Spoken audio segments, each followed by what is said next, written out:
For John, mornings begin not with coffee, but with a scrolling spree.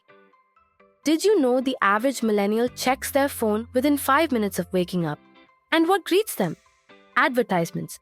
Flashy, personalized, irresistible ads. Buy now, pay later?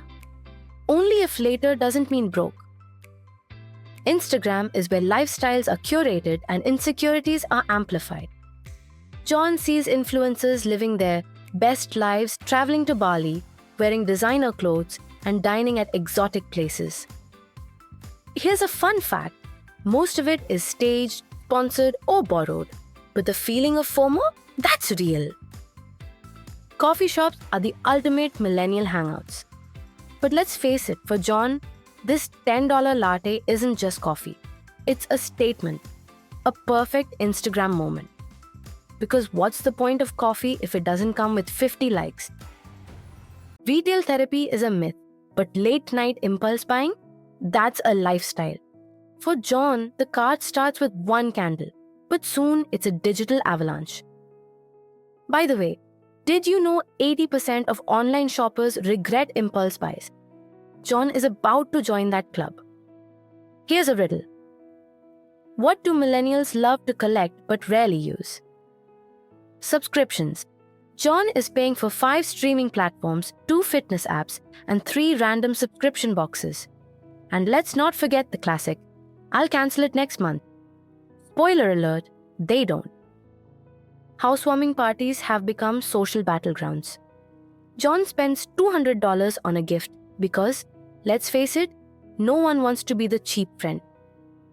The funny thing, most of these friends won't even remember what John brought. Weddings aren't just celebrations, they're financial nightmares. Did you know the average wedding guest spends $1,000 between gifts, outfits, and travel? For John, it's like a mini debt marathon. The irony, the couple barely notices.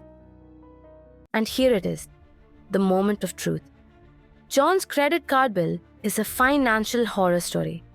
Multiple entries for lattes, subscriptions, and impulsive buys. The moral of the story?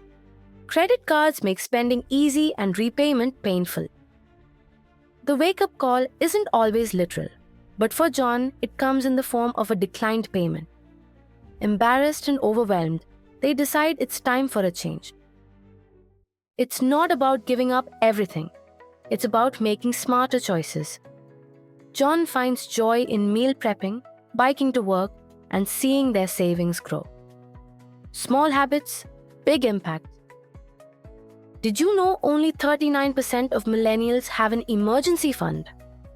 John is now part of that rare club. They're saving for their future instead of spending on fleeting moments. To all the millennials and Gen Z out there, life isn't about impressing others or chasing trends. Control your money before it controls you. Because freedom isn't in spending, it's in having choices.